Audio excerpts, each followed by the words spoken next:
King Charles expected to find nothing more than luggage inside the car. But the moment the trunk opened, one object made him stop cold, and Camilla's son suddenly wanted it closed again. What Charles discovered was troubling enough. But when William learned where it had come from, he made a decision nobody inside the family expected.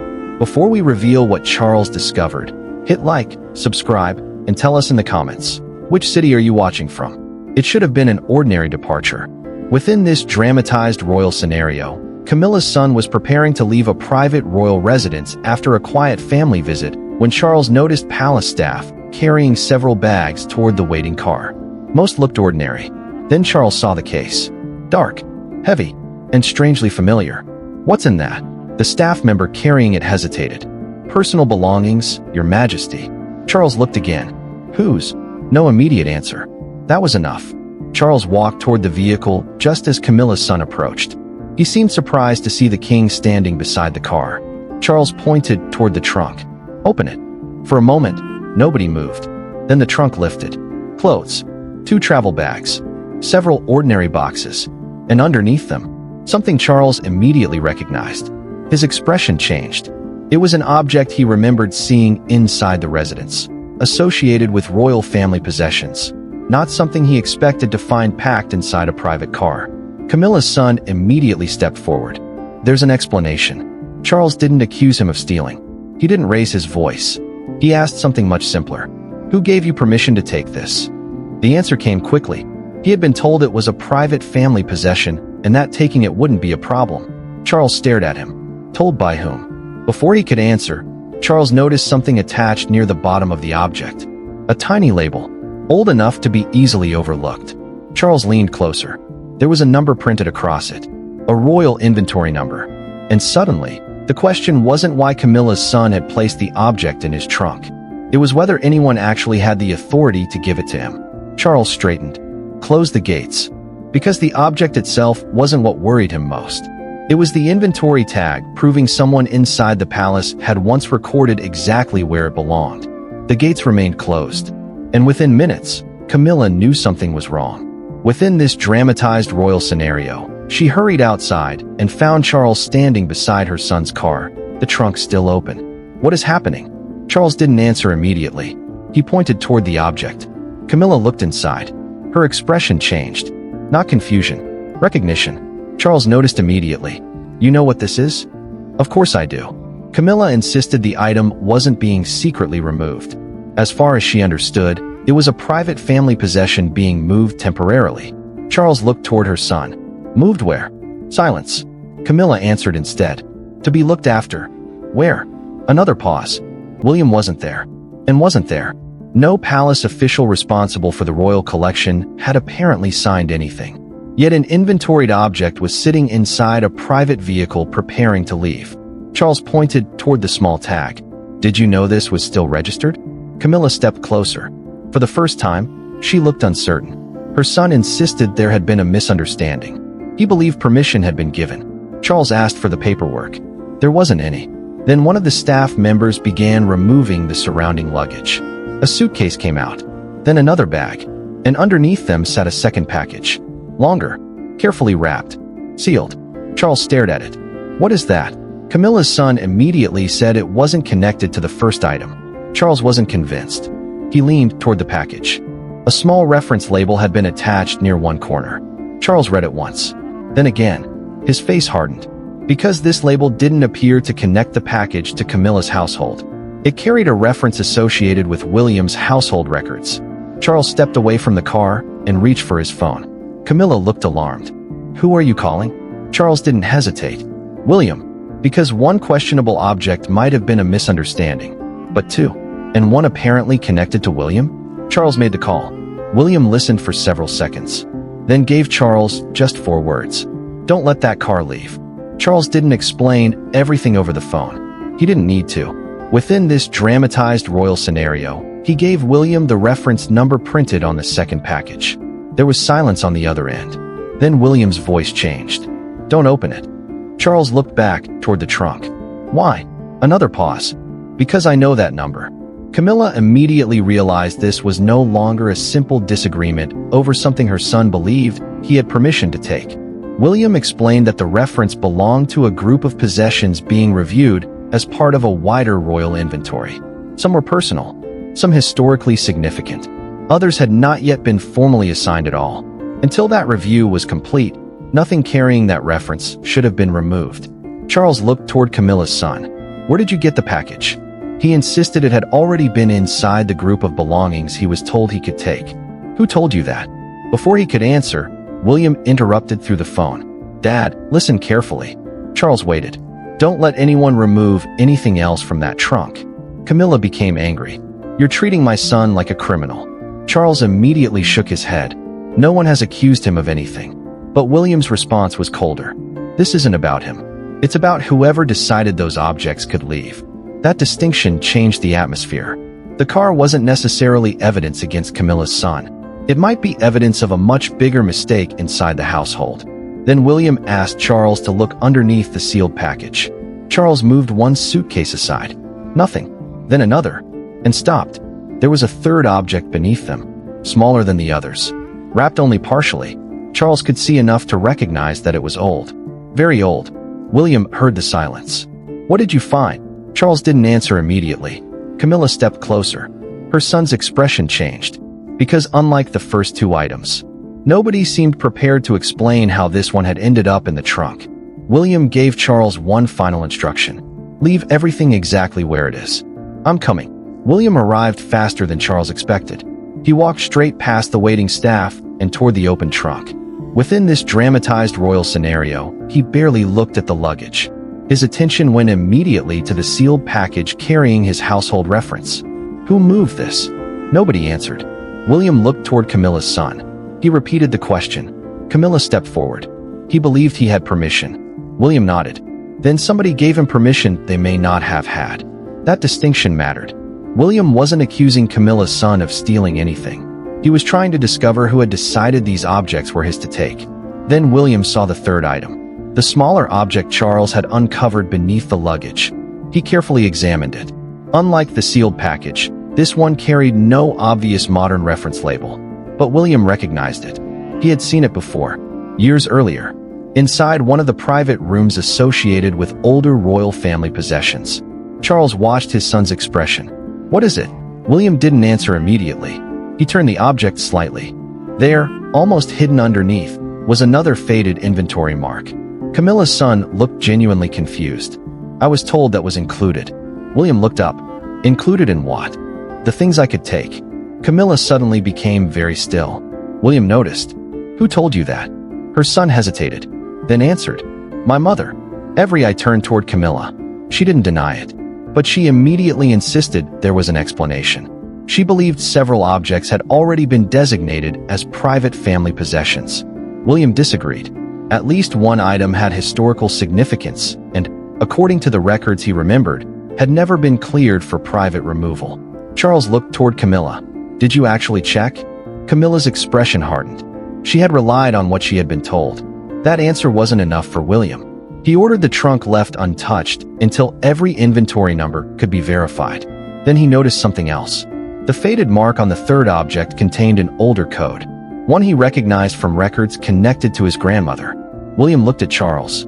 "This isn't yours." Then toward Camilla. "And I don't think it was ever yours either." Because the object in Camilla's son's trunk appeared to trace back to Queen Elizabeth herself. Nobody spoke for several seconds.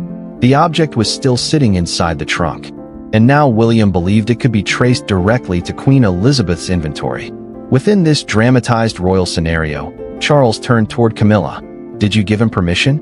Everyone expected her to deny it. She didn't. "Yes." William's expression hardened. Camilla immediately explained. She hadn't knowingly given away something belonging to the crown.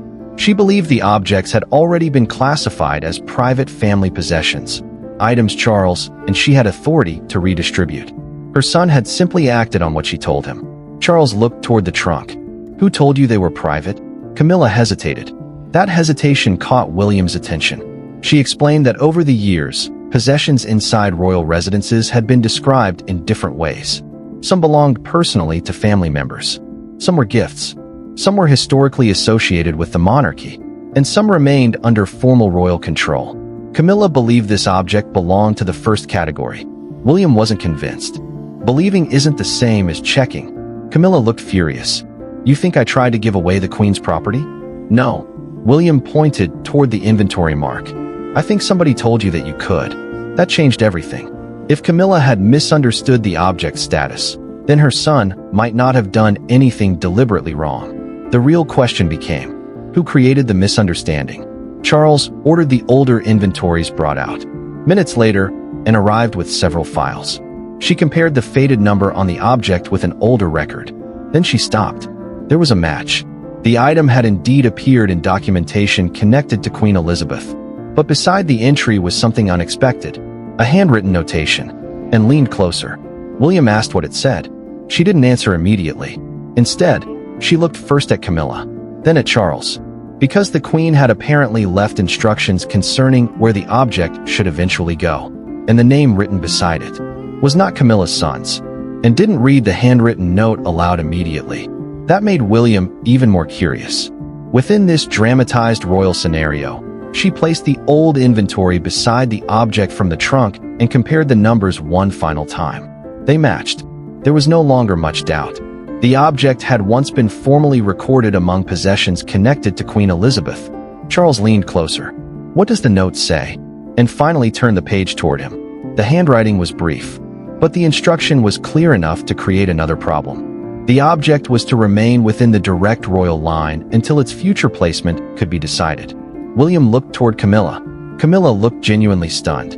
I was never told that, and believed her, because another document showed that years earlier, the object had been moved between rooms without the original instruction being copied onto the newer household record. That was apparently where the confusion began. Camilla had seen the newer record, not the older one. Her son had relied on Camilla, and suddenly, what looked like a deliberate attempt to remove royal property had become something far more complicated. A chain of assumptions. Charles exhaled. So nobody tried to take it?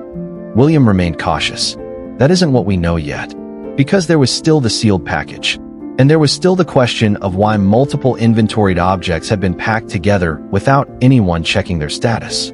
Then, and noticed another notation. A small mark beside the Queen's instruction. She retrieved a second inventory book and began searching. Page after page. Then she stopped. William saw her expression change. What?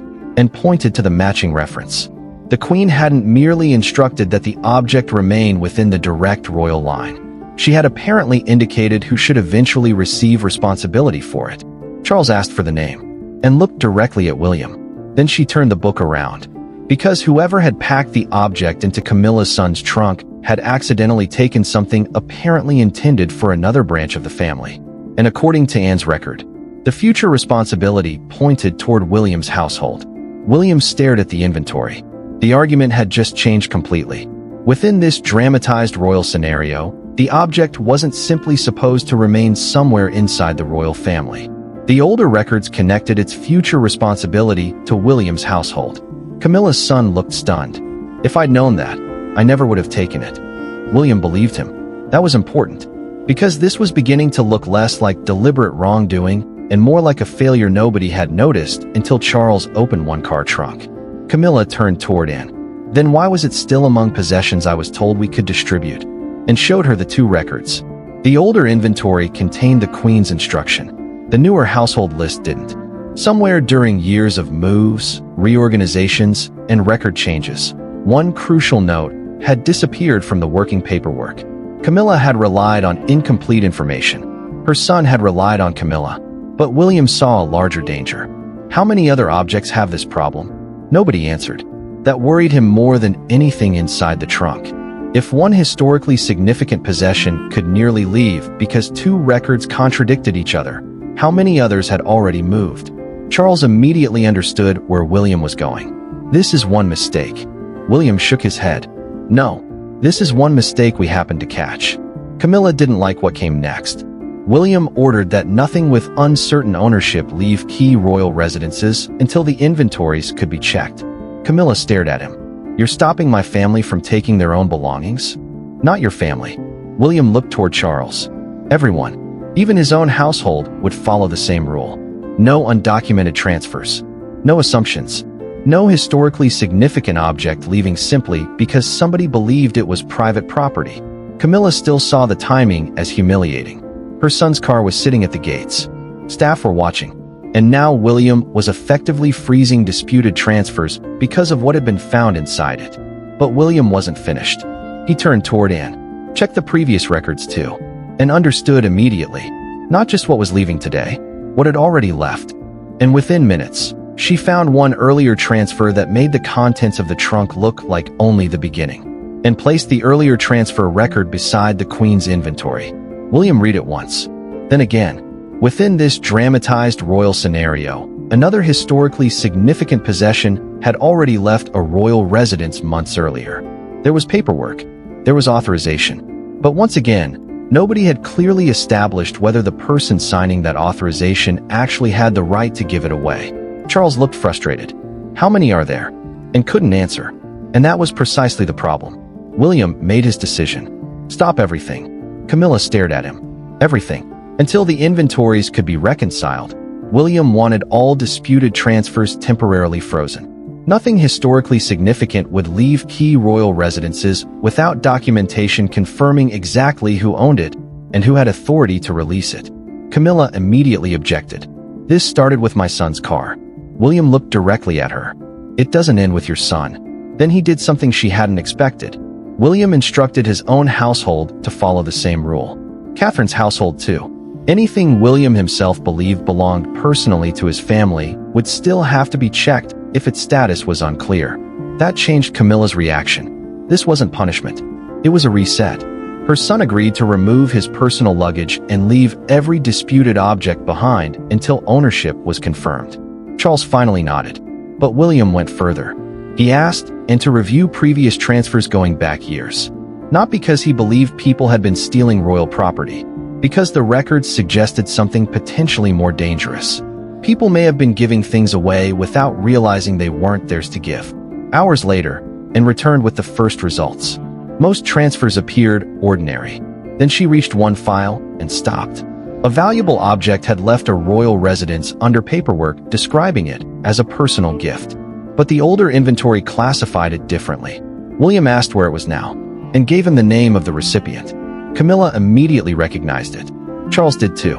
And suddenly, the object discovered inside her son's trunk was no longer the biggest problem. Because according to Anne, another disputed royal possession had already left the family entirely. William stared at the transfer record. This was no longer about Camilla's son. Within this dramatized royal scenario, the earlier object had left the residence months before anyone questioned the inventory system.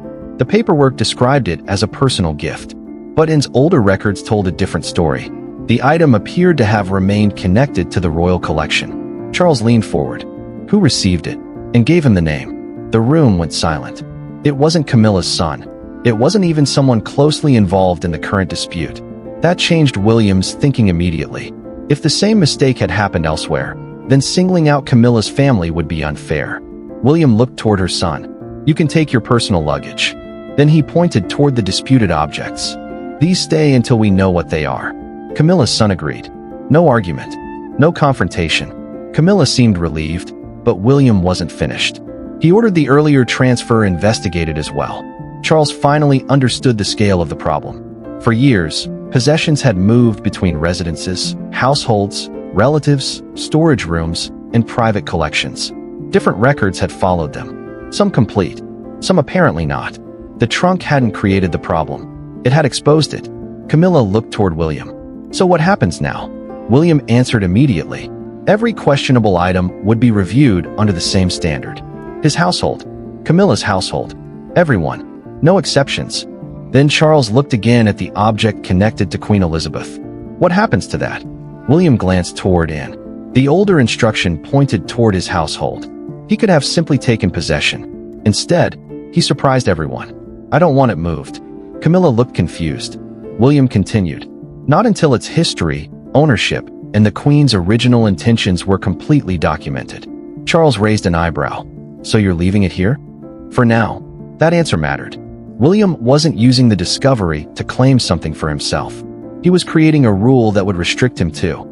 Then he turned toward Anne. Prepare a complete inventory review. Camilla's expression changed. Because what had begun with Charles opening her son's trunk was about to trigger something much larger. William wasn't just stopping one car.